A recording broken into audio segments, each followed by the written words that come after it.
आज का ये जो लेक्चर है इसमें हम लोग जावा के कुछ बेसिक्स को देखेंगे। आगे हम लोग इसी स्लाइड को कंटिन्यू करेंगे। देखो, अगर हम लोग लैंग्वेज की बात करें तो लैंग्वेज एक मीडियम है अपनी बात को किसी दूसरे आदमी तक पहुंचाने का। हम लोग प्रोग्रामिंग लैंग्वेज की बात कर रहे हैं। तो प्रोग्रामिंग लैंग्वेज बोलने का मतलब ये है कि हम लोगों को कंप्यूटर के साथ एक कम्युनिकेशन जो है इस्टेब्लिश करना होगा, और इसका फ़ायदा ये होगा कि हम कंप्यूटर को जो कमांड देंगे कंप्यूटर उस चीज़ को परफॉर्म करेगा। तो इसके लिए हम लोगों को प्रोग्रामिंग लैंग्वेजेस की ज़रूरत पड़ती है। जावा जो है एक प्रोग्रामिंग लैंग्वेज है, और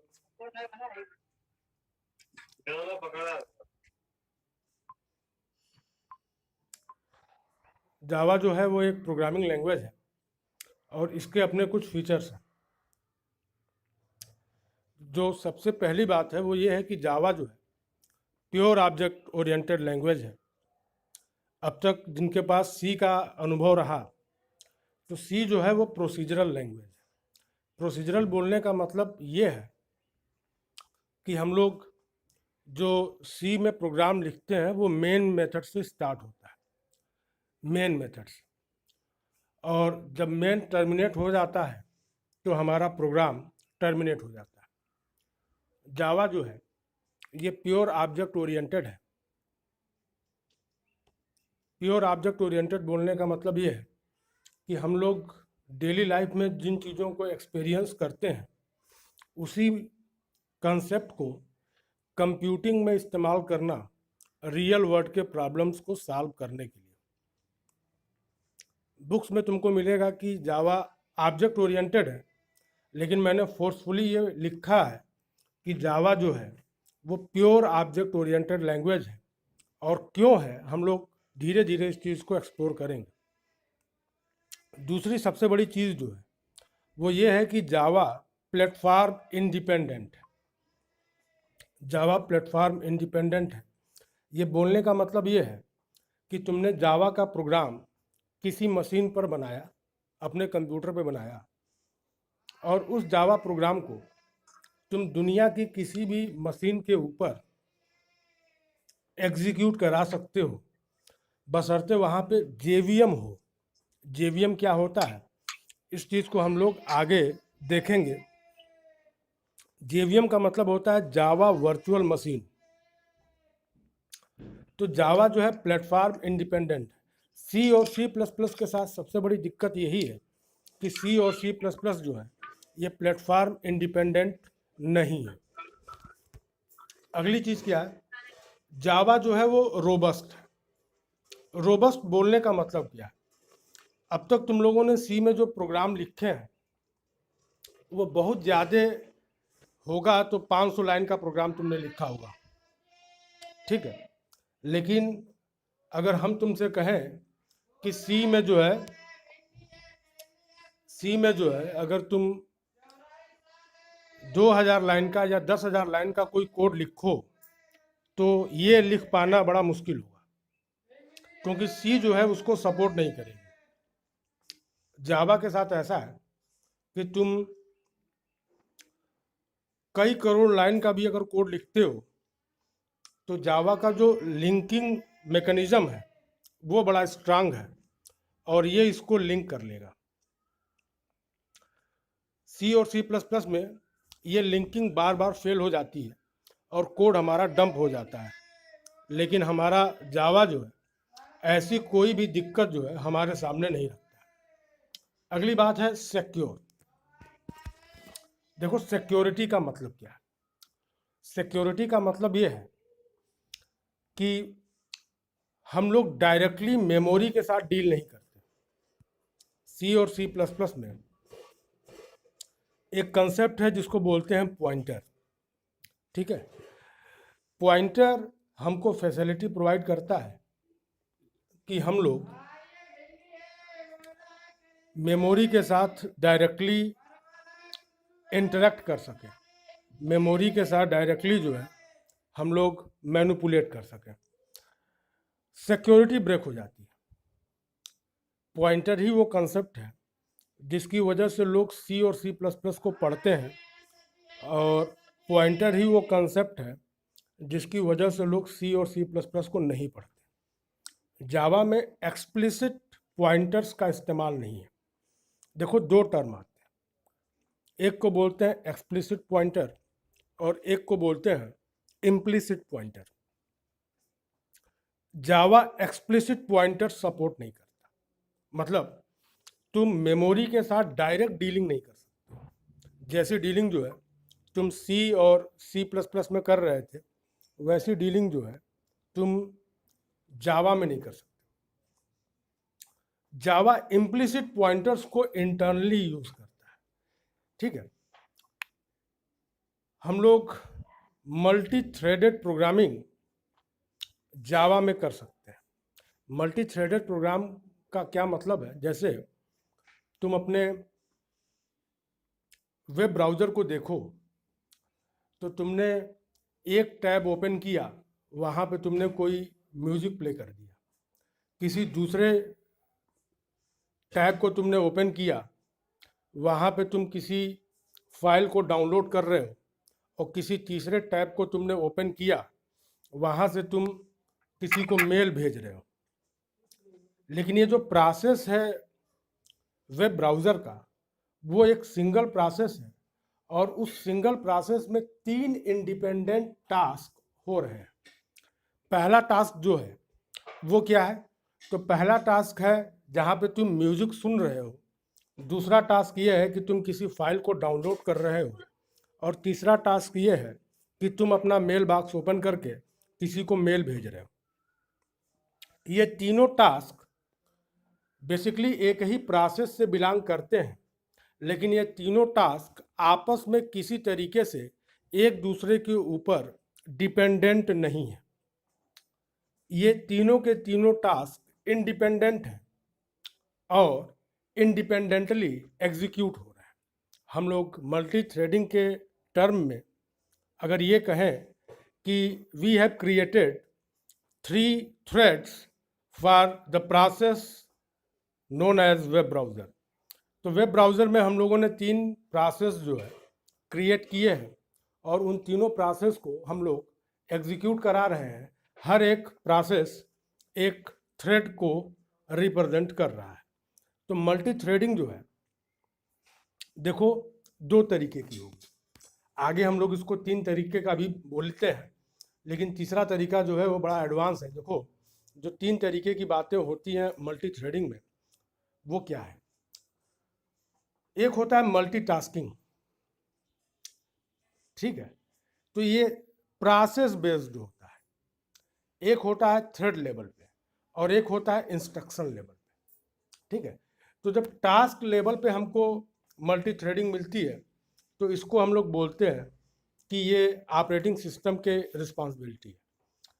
प्रोग्रामिंग लेवल पे जब मल्टी थ्रेडिंग हमको मिलेगी, तो ये प्रोग्रामर की रिस्पॉन्सिबिलिटी होगी कि अपने किसी प्रोग्राम में अगर वो मल्टी थ्रेडिंग को यूज़ करना चाहता है, तो उसको ये पता करना होगा कि हमारे प्रोग्राम में कितने इंडिपेंडेंट सब पार्ट्स बन सकते हैं। मसलन मैं एक छोटा सा एग्जांपल देता हूँ।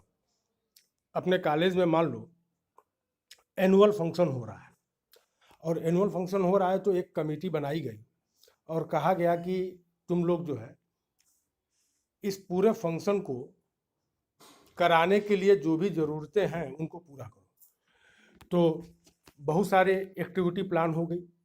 पहली एक्टिविटी ये प्लान हुई कि हमको स्टेज डेकोरेट करना है, इट इज़ अ टास्क। फिर दूसरा एक्टिविटी ये है कि हमको पंडाल लगाना है, it is the second task. तीसरा ये हुआ कि हम लोगों को जो है चेयर्स लगानी है, तीसरा टास्क। पानी पीने की व्यवस्था होनी चाहिए, चौथा टास्क। लंच की व्यवस्था होनी चाहिए, पांचवा टास्क। देखो, तो ये सारे टास्क एक दूसरे के ऊपर डिपेंडेंट नहीं है। हमने कहा कि इन पांचों टास्क को करने के लिए 5 अलग अलग टीमों को बना दिया जाए, और ये पांचों टीमें इंडिपेंडेंटली अपने अपने काम को करें। इसका फ़ायदा ये होगा कि जब पांचों टीमें एक साथ अपने काम को करेंगी अलग अलग, तो हमारा काम जल्दी होगा इन कंपैरिजन टू कि हमने कहा कि सबसे पहले जो है हम लोग स्टेज डेकोरेट करेंगे, उसके बाद हम लोग पंडाल लगाएंगे, उसके बाद चेयर लगाएंगे, उसके बाद हो सकता है कि लाइटिंग की व्यवस्था हो, वो व्यवस्था हो, उसके बाद पानी की व्यवस्था के लिए हम लोग सोचेंगे, बात काम करेंगे, और उसके बाद हम लोग रिफ्रेशमेंट की व्यवस्था के लिए सोचेंगे। तो ये जो हमारा दूसरा अप्रोच है, इस दूसरे अप्रोच में टाइम का कंजम्पशन ज़्यादा होगा। लेकिन जो अपना पहला अप्रोच था, जहाँ पे हर एक टीम इंडिविजुअली इंडिपेंडेंटली अपने अपने टास्क को एग्जीक्यूट करा रही थी, ये ज़्यादा इफिशियंट है। And this is the core benefit of multi threaded programming. तुम लोगों ने सी पढ़ा, कुछ लोग सी प्लस प्लस भी पढ़े होंगे। देखो, दो टर्म्स आते हैं, एक को हम लोग बोलते हैं कंपाइलर और एक को हम लोग बोलते हैं इंटरप्रेटर। कंपाइलर सोर्स प्रोग्राम को लेता है इनपुट की तरीके से और उसको कंपाइल करता है। तो ये जो कंपाइलेशन होता है, इस कंपाइलेशन में पूरे के पूरे सोर्स कोड को एक साथ कंपाइल किया जाता है। कंपाइलर पूरे के पूरे सोर्स कोड को इनपुट लेता है और उसको कंपाइल करता है। जब हम लोग इंटरप्रेटर की बात करते हैं, तो इंटरप्रेटर यही काम करता है, लेकिन लाइन बाय लाइन करेगा। मसलन अगर मेरे सोर्स प्रोग्राम में 1000 लाइन है, तो इंटरप्रेटर हर एक लाइन को अलग अलग एक एक करके इंटरप्रेट करेगा, जबकि कंपाइलर जो है वो सारे के सारे लाइन को 1000 लाइन को एक ही साथ इनपुट लेगा और उसको कंपाइल करके हमको ऑब्जेक्ट फाइल दे देगा। जावा में कंपाइलर भी इस्तेमाल होता है और जावा में इंटरप्रेटर भी इस्तेमाल होता है। जो जावा का इंटरप्रेटर है उसी को हम लोग जेवीएम बोलते हैं। जेवीएम मतलब जावा वर्चुअल मशीन।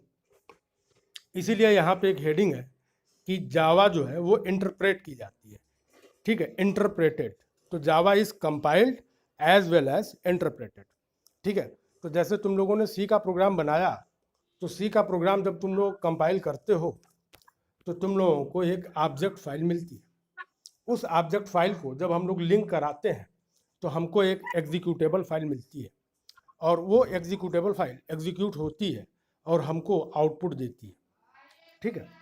अब जरा देखो कि अगर तुम ये सोच रहे हो कि किसी मशीन पे हमने सी का प्रोग्राम लिखा, वहाँ पे हमने उसको कंपाइल कराया और जो हमको ऑब्जेक्ट फाइल मिली, उस ऑब्जेक्ट फाइल को हम लोग किसी दूसरे मशीन पर लेके जाएं और वहाँ पे ले जाके इसको लिंक कराएं और हमको EXE मिल जाएगी, तो तुम्हारा ये सोचना गलत है। क्यों? क्योंकि सी और सी प्लस प्लस ये दोनों लैंग्वेजेस प्लेटफॉर्म डिपेंडेंट है। जावा के साथ क्या है कि जावा का जो सोर्स कोड है उसको जब भी हम लोग कंपाइल कराएंगे जावा का कंपाइलर इस्तेमाल करके, तो हमको एक बाइट कोड मिलेगा, बाइट कोड, ठीक है।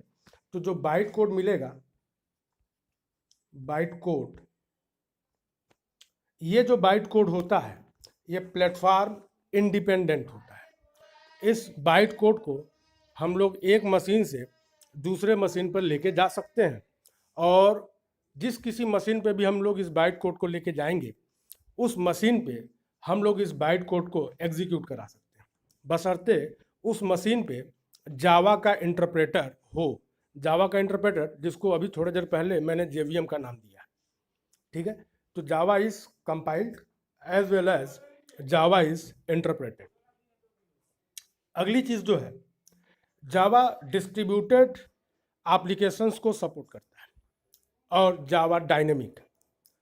देखो, डिस्ट्रीब्यूटेड बोलने का मतलब क्या है? डिस्ट्रीब्यूटेड बोलने का मतलब ये है कि एक कंप्यूटिंग ऐसी भी होती है जहाँ पे हम लोग किसी बड़े से प्रॉब्लम को छोटे छोटे प्रॉब्लम्स में बांट देते हैं और हर एक प्रॉब्लम को एक मशीन एलोकेट करा देते हैं। सुपर कंप्यूटर बड़े कॉस्टली हैं। हम लोग किसी बड़े से प्रॉब्लम को सॉल्व करने के लिए हम लोग सुपर कंप्यूटर अगर परचेज नहीं कर पा रहे हैं, तो उसको सॉल्व करने के लिए जो दूसरा सबसे आसान तरीका है वो है डिस्ट्रीब्यूटेड कंप्यूटिंग का। डिस्ट्रीब्यूटेड कंप्यूटिंग में क्या होता है कि बहुत सारे कंप्यूटर्स होते हैं और हम हर कंप्यूटर को अपनी कंप्यूटिंग में इन्वॉल्व करते हैं। मतलब हमारे पास जो बड़ा सा टास्क है, उस बड़े से टास्क को हम लोग छोटे छोटे टास्क में कन्वर्ट करेंगे और हर एक मशीन को वो टास्क दे देंगे। अब हमारे पास जितनी भी मशीनें हैं, वो सारी की सारी मशीनें एक साथ मिल के अपने प्रोसेसर्स के कंप्यूटेशनल पावर का इस्तेमाल कर रही हैं उस बड़े से प्रॉब्लम को सॉल्व करने के लिए। ये जो अप्रोच है, जहाँ पे हमने कई मशीनों को अपने कंप्यूटेशन में इन्वॉल्व किया है, ये चीज़ ज़्यादा आसान है, ज़्यादा इकोनॉमिकल है in comparison to purchase a super computer. ठीक है, तो इसीलिए इसको बोला गया कि ये डिस्ट्रीब्यूटेड। अच्छा, डिस्ट्रीब्यूटेड बोलने का एक रीज़न और भी देखो, एक टर्म आता है जिसको हम लोग बोलते हैं प्लेटफॉर्म। जब भी हम बोलेंगे प्लेटफॉर्म, तो प्लेटफॉर्म बोलने का मतलब होता है हार्डवेयर प्लस ऑपरेटिंग सिस्टम। ठीक है, जब भी हम बोलेंगे कंप्यूटर, तो कंप्यूटर बोलने का सीधा मतलब होगा प्रोसेसर। प्रोसेसर किस फैमिली का है? मसलन हम लोग जनरली जो अपने यहाँ जो एक ट्रेंड बना हुआ है, हम लोग इंटेल के प्रोसेसर से इस्तेमाल करते हैं। ठीक है, इंटेल की मशीनें हैं, लेकिन क्या इंटेल की ही मशीनें हैं? नहीं। जवाब है कि केवल इंटेल की ही मशीनें नहीं हैं। हम लोगों के पास और भी कंपनीज हैं जो हम लोगों को प्रोसेसर्स प्रोवाइड करती हैं, जैसे मोटोरोला हो गया, जैसे स्पार्क मशीन हो गई, जैसे अपने पास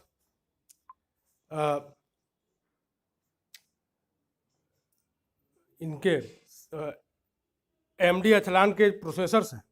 तो ये अलग अलग प्रोसेसर्स हैं। ठीक है, तो जब भी हम बोलेंगे कंप्यूटर, तो कंप्यूटर बोलने का मेरा सीधा मतलब CPU से। ठीक है, तो कंपनी चेंज होगी तो जो अपना हार्डवेयर है उसका इंस्ट्रक्शन फॉर्मेट चेंज हो जाएगा। मसलन इस चीज़ को ऐसे समझो कि एक उत्तर प्रदेश का आदमी जिसको हिंदी लिखना पढ़ना आता है, उसने हिंदी में कुछ लिखा और एक ऐसे आदमी को दिया जिसको हिंदी नहीं आती है, उसको इंग्लिश आती है।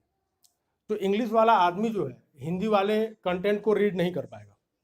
ठीक है, क्यों? क्योंकि इंग्लिश वाला आदमी जो है उसका कैरेक्टर सेट अलग है और हिंदी वाले का कैरेक्टर सेट जो है वो अलग है। तो कैरेक्टर सेट में जब डिफरेंसेस आ गए, इंस्ट्रक्शन फॉर्मेट में जब डिफरेंसेस आ गए, तो चीज़ें रीड नहीं हो सकती।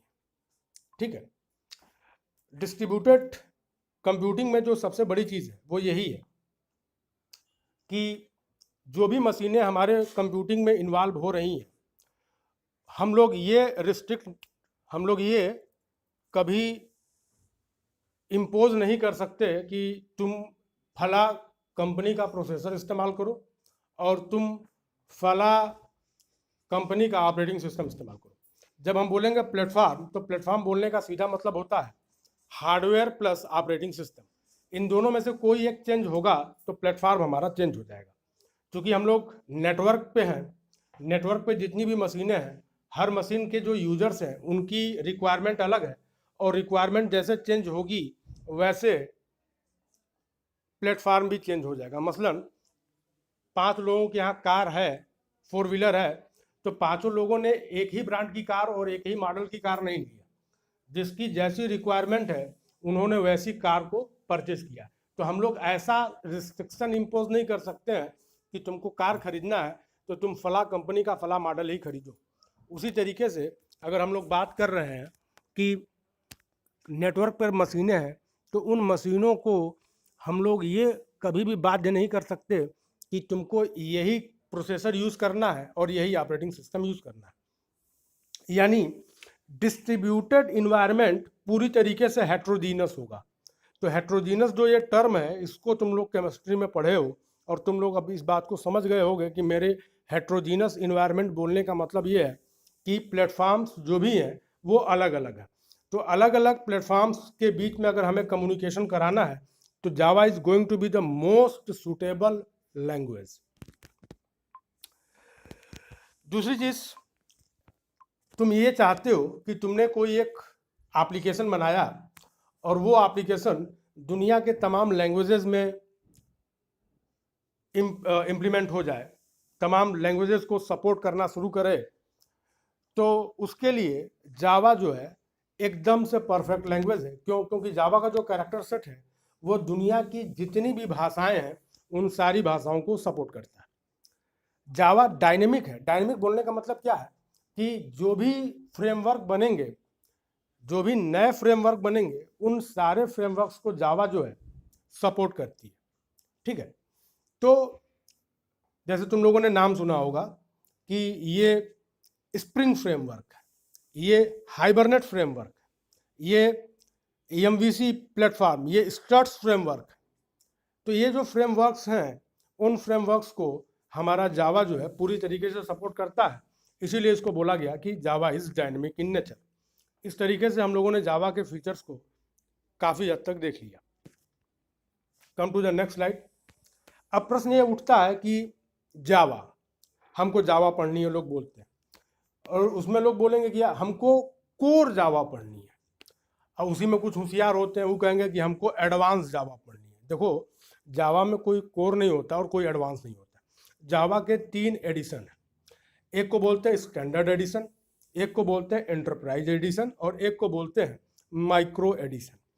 स्टैंडर्ड एडिशन जिसके बारे में हम लोग पढ़ेंगे, ये पूरा का पूरा सेशन जो हम लोगों का चलेगा वो स्टैंडर्ड एडिशन के बारे में। एंटरप्राइज एडिशन जब हम लोग वेब एप्लीकेशंस डेवलप करते हैं तो वहाँ पे एंटरप्राइज एडिशन की ज़रूरत पड़ती है। और जब भी हम लोग डिवाइस लेवल पे काम करेंगे, मोबाइल पे गेम बनाएंगे, मोबाइल के लिए कोई एप्लीकेशन बनाएंगे, तो वहाँ पे हमको माइक्रो एडिशन की ज़रूरत पड़ेगी। तो जावा के 3 वर्जन्स हैं, एससी, ईई और ईएमई। ठीक है, एससी मतलब standard edition, EME enterprise edition, EME micro edition, और ईई एंटरप्राइज एडिशन। ठीक है, तो अब कोर और एडवांस के चक्कर में मत पड़ना। ठीक है, कोर और एडवांस मतलब स्टैंडर्ड एडिशन की बात हो रही है। अब हम लोग बात करेंगे ऑब्जेक्ट ओरिएंटेड प्रोग्रामिंग के प्रिंसिपल्स क्या है। जब भी हम लोग ऑब्जेक्ट ओरिएंटेड की बात करेंगे तो हम लोग कुछ चीज़ों को देखते हैं। उसमें पहला कंसेप्ट आता है that is known as class, फिर आएगा ऑब्जेक्ट, एब्स्ट्रैक्शन, इनकैप्सुलेशन, पॉलीमॉर्फिज्म और इनहेरिटेंस। ठीक है, तो अभी जो है हम लोग क्लास को देखें।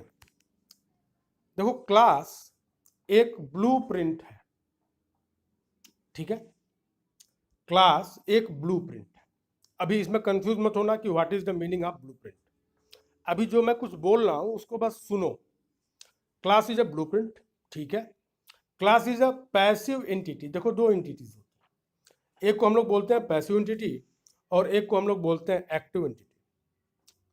क्लास पैसिव एंटिटी है, क्यों? क्योंकि क्लास जब भी हम लोग बनाएंगे हमको मेमोरी की रिक्वायरमेंट नहीं है। अब हम कह रहे हैं कि class acts as a blueprint for the object, यानी क्लास ऑब्जेक्ट के लिए ब्लूप्रिंट के तरीके से काम कर रही है। और ऑब्जेक्ट का बिहेवियर डिफाइन कर रहा है कौन? क्लास। ऑब्जेक्ट का बिहेवियर डिफाइन कर रहा है क्लास। चलो देखो, तुम लोग इंजीनियरिंग कर रहे हो तो तुम लोगों के दिमाग में कहीं ना कहीं एक सपना होगा कि जब तुम लोगों की जॉब लगेगी तो तुम लोग एक घर बनवाओगे, और वो जो घर होगा वो कैसा होगा इसके बारे में तुम लोगों ने अपने दिमाग में एक खाका तैयार किया है। तुम लोगों का एक प्लान है कि मेरे घर में ये सारी फैसिलिटी होंगी, मेरा घर ऐसा दिखेगा। उसके अकॉर्डिंग तुम लोगों ने, हो सकता है कि स्पेयर टाइम में तुम लोगों ने वैसा कुछ नक्शा भी बना के रखा हो। जब तुम लोग इसके बारे में सोच रहे हो, तुमको किसी रिसोर्स की जरूरत नहीं। मेरे पास एक बड़ा सा घर होगा, ये सोचने के लिए मुझे किसी रिसोर्स की जरूरत नहीं है। ये मेरी सोच है। मुझे अगर एक नक्शा बनाना है तो मैं फ्री हूँ वो बड़ा सा नक्शा बनाने के लिए। मुझे उस समय जब मैं नक्शा बना रहा हूँ अपने घर का तो मुझे किसी जमीन की जरूरत नहीं है। इसीलिए मैंने कहा कि क्लास पैसिव एंटिटी है। नक्शा बनाने के लिए जमीन की जरूरत नहीं है।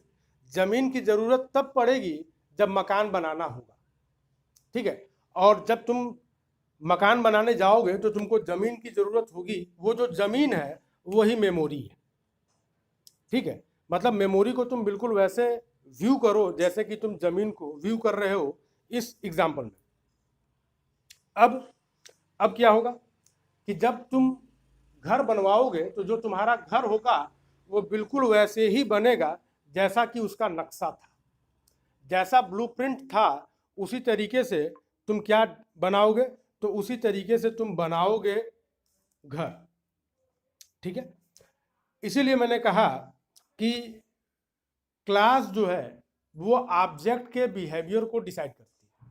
हमारे घर में कितने कमरे होंगे ये बात इस चीज़ के ऊपर निर्भर करती है कि जब हम नक्शा बना रहे थे उस नक्शे में हमने कितने कमरों के बारे में बात की थी, हमारा कमरा कितना बड़ा होगा, हमारे कमरे का क्या डायमेंशन होगा, ये बात भी हमने अपने मैप में डिस्कस किया था। तो जो जो बातें हम अपने मैप में रखे होंगे और जब हम अपना घर बनवाएंगे तो हर वो चीज़ जो मैप में है वो रिफ्लेक्ट होगी, ठीक है। हर चीज़ जो मैप में होगी वो रिफ्लेक्ट होगी। ध्यान दो, बहुत पहले जब डिजिटल फोटोग्राफी नहीं थी तो फिल्म रोल आता था, उस फिल्म रोल का इस्तेमाल करके हम लोग फोटो खींचते थे। तो जब फोटो खींचा जाता था तो उस फोटो का एक निगेटिव बनता था और उसी निगेटिव से हम लोग पॉजिटिव बनाते थे। तो निगेटिव मतलब जैसा निगेटिव होता था वैसा ही फोटो बनती थी, ठीक है। अब एक बार निगेटिव अगर फाइनल हो गई है तो उसमें तुम कोई चेंज नहीं कर सकते। जैसे जब किताबें छपती हैं तो जो भी मटेरियल जाता है पब्लिशर के पास, पब्लिशर उसकी एक निगेटिव तैयार करवाता है, ठीक है। पीडीएफ की एक निगेटिव कॉपी जो है तैयार होती है और एक बार वो कॉपी तैयार हो गई तो उससे हम लोग फाइनल प्रिंटिंग करते हैं। अब अगर वहाँ पे कोई चीज़ गलत है तो उसको करेक्ट नहीं किया जा सकता, जितनी भी कापियाँ बनेंगी वहाँ पे वो सारी गलतियाँ दिखेंगी। बिल्कुल वैसे ही जैसे तुमने नक्शा बनाया, जैसा नक्शा तुमने बनाया है उसी तरीके से तुमको तुम्हारा घर दिख रहा है। तो ऑब्जेक्ट का बिहेवियर कौन डिसाइड करेगा? It is always decided by the class. आगे आओ। अब हम ये कह रहे हैं कि राम के पास एक बड़ी खूबसूरत कुर्सी है, ठीक है। जैसे मैंने ये बात कहा, हर आदमी ने अपने अपने दिमाग में कुर्सी की, चेयर की एक इमेज जो है सोच ली, ठीक है। और सबकी इमेज जो है वो अलग अलग है, लेकिन सब जो विजुलाइज कर रहे हैं वो क्या है? चेयर है। ये चीज इंपॉर्टेंट है। तो जिसका विजुलाइजेशन जैसा है उसके अकॉर्डिंग चेयर वैसी है, ठीक है। तो जैसा क्लास हम डिजाइन करेंगे वैसा ही हमको ऑब्जेक्ट मिलेगा। ध्यान दो, हम लोग क्लास को क्यों डिजाइन कर रहे हैं? हम लोग क्लास को डिजाइन सिर्फ और सिर्फ इसलिए कर रहे हैं क्योंकि हमको ऑब्जेक्ट बनाना है। ऑब्जेक्ट कैसा होगा? It will be decided by the class. आगे आओ। अब चेयर के इस एग्जाम्पल में देखें तो जो भी फिगर्स में दिख रही हैं सारी चीजें वो चेयर्स हैं, और हर चेयर के पास अपना सिटिंग पैड है, अपना एक बैक पैड है जिसके ऊपर हम लोग अपने पीठ को आराम देंगे। हर चेयर के पास 4 लेग्स हैं, हाइट है, लेंथ है, विड्थ है और आर्म रेस्ट है सबके पास, ठीक है। लेकिन सारे चेयर्स जो हैं अपने में अलग है, यूनिक है। यानी जिसने चेयर को जिस तरीके से विजुलाइज किया है उसने वैसी चेयर बनाई, लेकिन फंडामेंटली हर चेयर के पास ये सारे कंपोनेंट हैं। आगे आओ। हम यहाँ पे एक एग्जांपल दे रहे हैं कि ये देखो, इस स्क्रीन पे तुमको बहुत सारी वर्ड्स दिख रही हैं।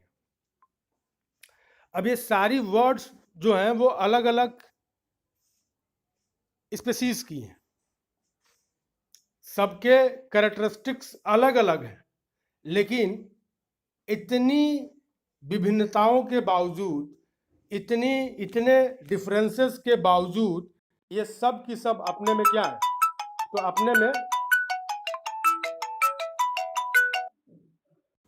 अपने में क्या है, तो वर्ड्स है।